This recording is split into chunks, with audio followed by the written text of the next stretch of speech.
यहाँ पे हम देखते हैं गाड़ियों में एयर प्रेशर ब्रेक का नियंत्रण। गाड़ियों में एयर प्रेशर ब्रेक का नियंत्रण। किस तरीके से गाड़ियों में एयर प्रेशर ब्रेक का नियंत्रण किया जाता है?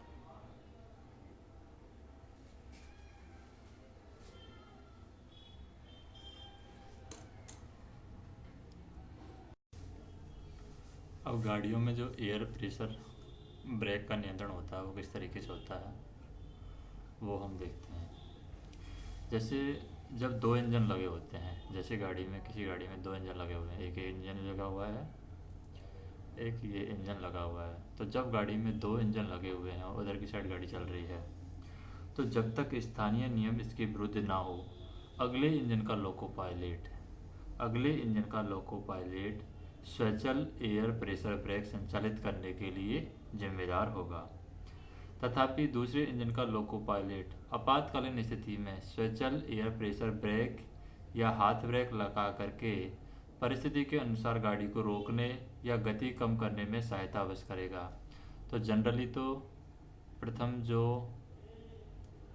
इंजन होता है उसका लोको पायलट है, वही यहाँ पर स्वचालित एयर प्रेशर ब्रेक है उसको नियंत्रण करता है। लेकिन आपातकाल की परिस्थिति में या परिस्थिति के अनुसार ये पिछले लोको का जो लोको पायलट है वो भी यहाँ पर गाड़ी को रोकने या गति कम करने में सहायता अवश्य करेगा। तो हम कह सकते हैं कि जब दो इंजन लगे हों तो जब तक स्थानीय नियम इसके विरुद्ध ना हो, अगले इंजन का लोको पायलट स्वचालित एयर प्रेशर ब्रेक संचालित करने के लिए जिम्मेदार होगा।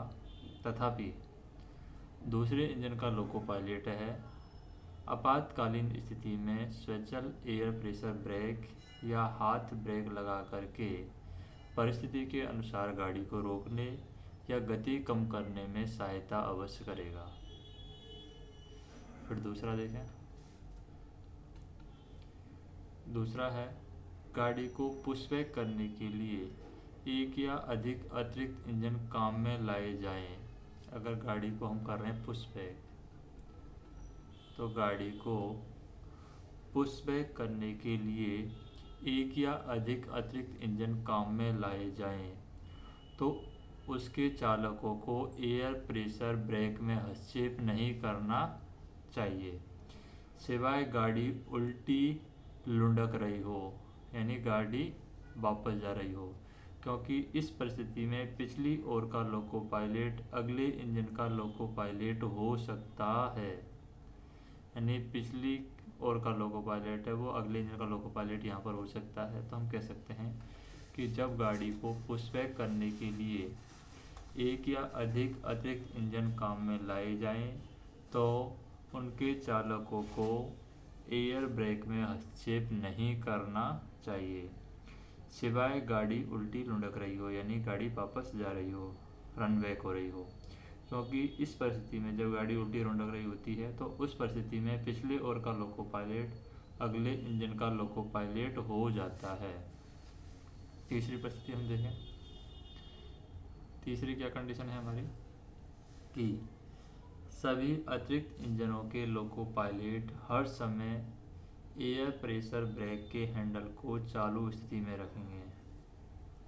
तो जितने भी अतिरिक्त इंजन के लोको पायलट हैं हर समय क्या करेंगे, एयर ब्रेक के हैंडल को चालू रखेंगे, एयर ब्रेक के हैंडल।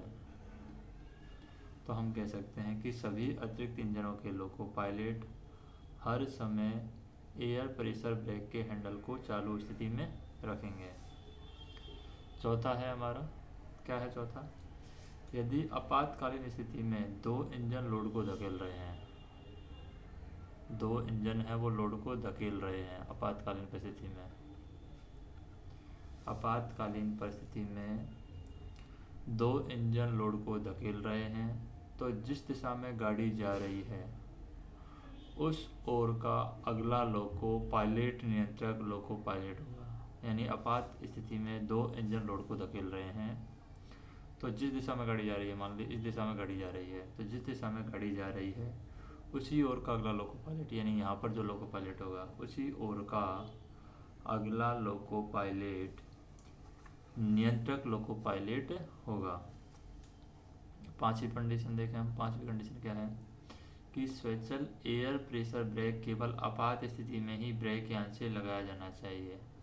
आपात स्थिति में ही यहाँ पर ब्रेक यान से लगाया जाएगा जो भी स्वचाल एयर प्रेशर ब्रेक है। स्वचाल एयर प्रेशर ब्रेक केवल आपात स्थिति में ही ब्रेक यान से लगाया जाना चाहिए।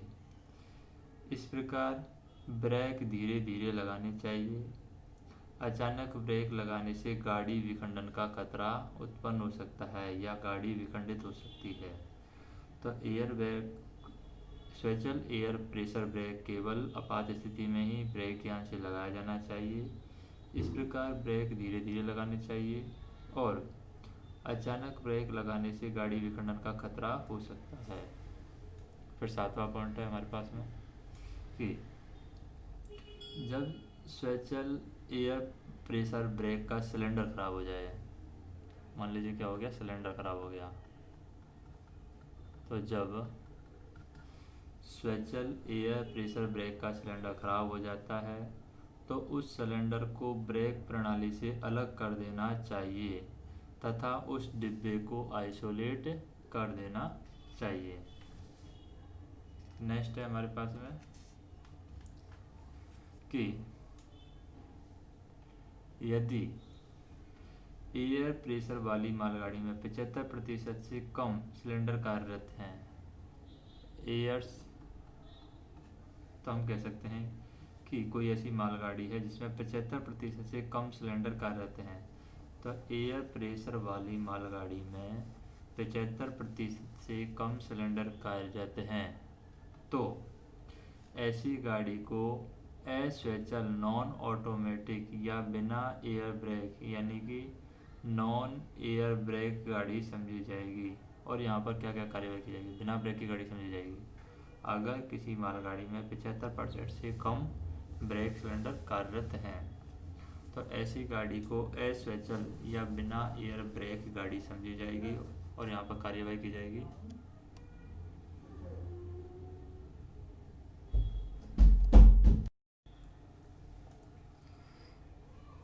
तो जैसे हम देखें यहाँ पर कि पहला काम क्या करेंगे हम, क्या क्या कार्यवाही करेंगे अगर 75% से कम सिलेंडर कार्यरत हैं। तो पहला काम करेंगे हम, यात्रा के दौरान एयर प्रेशर ब्रेक खराब हो जाने पर लोको पायलट अपनी गाड़ी को सतर्कता से अगले स्टेशन तक ले जाया जाएगा। यानी ब्रेक फेल हो जाएंगे तो सतर्कता से अगले स्टेशन तक लेकर जाएगा जहां खराब वाहन को गाड़ी से अलग किया जाएगा और या फिर उसकी खराबी ठीक की जाएगी। गाड़ी को ब्रेक यान के हाथ ब्रेक लगा करके गाड़ी को नियंत्रित करने में लोको पायलट की सहायता के लिए तैयार रहना चाहिए। तो हम कह सकते हैं कि यात्रा के दौरान एयर प्रेशर ब्रेक खराब हो जाने पर लोको पायलट अपनी गाड़ी को सतर्कता से अगले स्टेशन तक लेकर जाएगा जहां खराब वाहन को गाड़ी से अलग किया जाएगा या उसकी खराबी ठीक की जाएगी। गार्ड को ब्रेक यान के हाथ ब्रेक लगा करके गाड़ी को नियंत्रण करने में लोको पायलट की सहायता के लिए तैयार रहना चाहिए और यदि गाड़ी के पीछे कोई सहायक इंजन लगाया हो, जैसे कोई गाड़ी है इसके पीछे कोई सहायक इंजन लगा हुआ है, यहाँ पर सहायक इंजन, यदि गाड़ी के पीछे कोई सहायक इंजन लगा हो तो सहायक इंजन और गाड़ी के बीच हौज पाइपों को अवश्य जोड़ देना चाहिए। सहायक इंजन का लोको पायलट और गार्ड संयुक्त रूप से यह देखने के लिए जिम्मेदार होंगे। यानी सहायक इंजन का लोको पायलट और जो गार्ड है वो सुनिश्चित करेंगे कि सहायक इंजन और गाड़ी के बीच में जो हौज पाइप है उनको अवश्य जोड़ा गया है।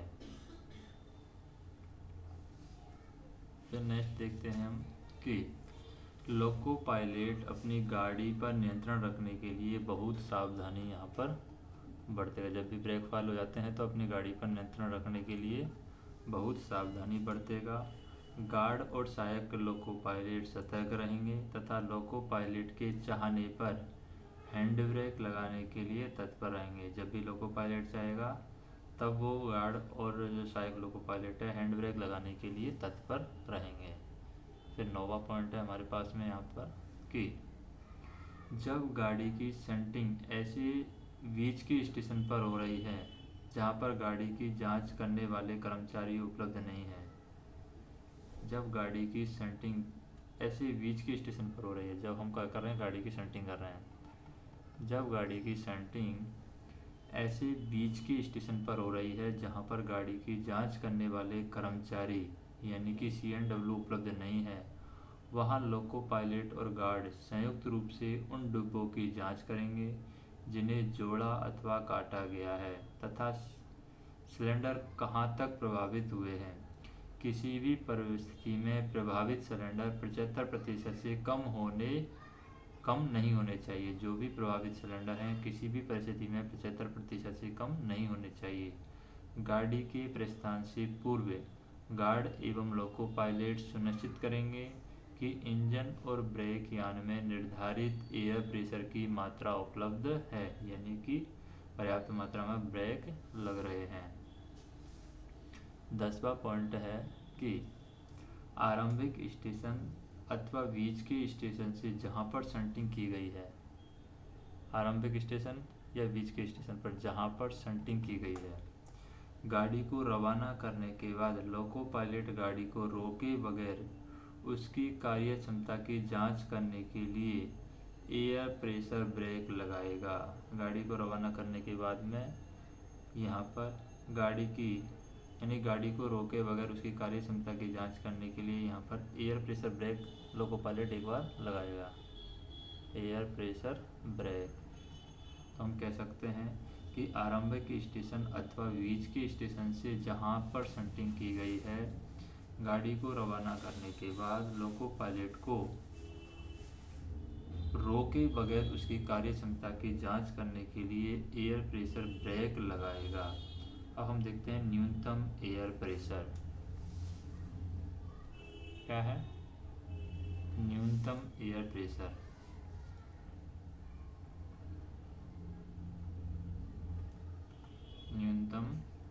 प्रेशर क्या है न्यूनतम एयर प्रेशर। तो गाड़ी रवानगी के समय यात्री और मालगाड़ियों के इंजन और पिछले ब्रेक यान में न्यूनतम एयर प्रेशर जो होता है उसके बारे में बात करते हैं। जैसे मेल एक्सप्रेस या सवारी गाड़ी में,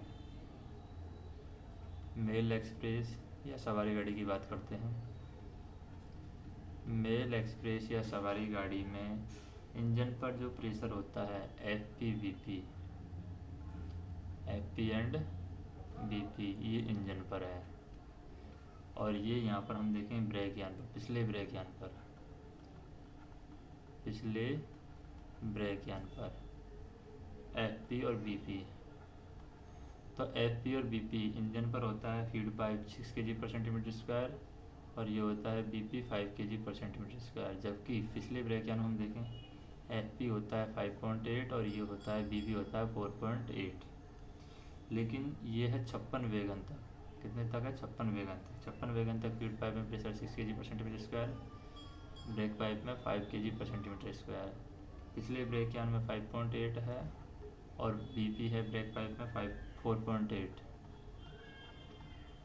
लेकिन 56 वेगन से अधिक है, मान लीजिए 56 से अधिक पर फीड पाइप तो यही रहेगा 6 kg/cm², BP भी 5 kg/cm² रहेगा। लेकिन पिछले ब्रेक यान में हम देखें जो प्रेशर है वो 5.7 हो जाएगा और ये 4.7 हो जाएगा।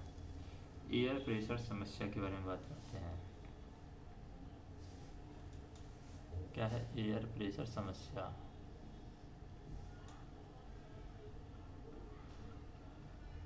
एयर प्रेशर समस्या क्या है? एयर प्रेशर समस्या तो यात्रा के दौरान यदि बिना ब्रेक यान की गाड़ी में एयर प्रेशर समस्या होती है, यात्रा के दौरान बिना ब्रेक यान की गाड़ी में अगर एयर प्रेशर की समस्या होती है तो पहला काम क्या किया जाएगा? गार्ड सहायक लोको पायलट के साथ पूरी गाड़ी के हॉर्स पाइप के डिसकनेक्शन या लीकेज देखेंगे। जो भी हॉर्स पाइप के यहाँ पर डिसकनेक्शन और लीकेज हैं वो गार्ड सहायक लोको पायलट की सहायता के साथ में, यानी गार्ड सहायक लोको पायलट के साथ में पूरी गाड़ी के हॉज पाइप के डिसकनेक्शन और लीकेज देखेंगे। यदि स्टेशन सीमा में ऐसी समस्या आती है तो CNW या कांटे वाले की मदद ली जाएगी। अगर स्टेशन सीमा में ऐसी समस्या आ रही है तो CNW की मदद ली जाएगी या फिर कांटे वाले की मदद ली जाएगी। दूसरा हम क्या करेंगे कि गार्ड तथा सहायक लोको पायलट लीकेज को रोकने का प्रबंध करेंगे। अगर मान लीजिए कहीं लीकेज मिलता है तो लीकेज को रोकने का वो प्रबंध करेंगे और इंजन में पर्याप्त मात्रा में एयर प्रेशर उपलब्ध होने पर गाड़ी को रवाना करेंगे। इंजन में अगर पर्याप्त मात्रा में प्रेशर बन जाता है तो पर्याप्त मात्रा में एयर प्रेशर उपलब्ध होने पर गाड़ी को यहाँ पर रवाना किया जाएगा। तीसरा काम क्या होगा? एयर प्रेशर की समस्या आएगी तो लोको पायलट के द्वारा प्रथम ब्लॉक खंड में गाड़ी का फील्ड टेस्ट करने के बाद इसके आधार पर गाड़ी की गति को नियंत्रित करेंगे। तो लोको पायलट है यहाँ पर फर्स्ट ब्लॉक खंड में, प्रथम ब्लॉक सेक्शन में लोको पायलट प्रथम ब्लॉक सेक्शन में फील्ड टेस्ट करने के बाद क्या करेगा? फील्ड टेस्ट करेगा तो कैसा फील हो रहा है। तो प्रथम ब्लॉक सेक्शन में लोको पायलट के द्वारा प्रथम ब्लॉक सेक्शन में गाड़ी का फील्ड टेस्ट करने के बाद इसके आधार पर गाड़ी की गति नियंत्रित की जाती है। इसके आधार पर गाड़ी की गति नियंत्रित की जाती है।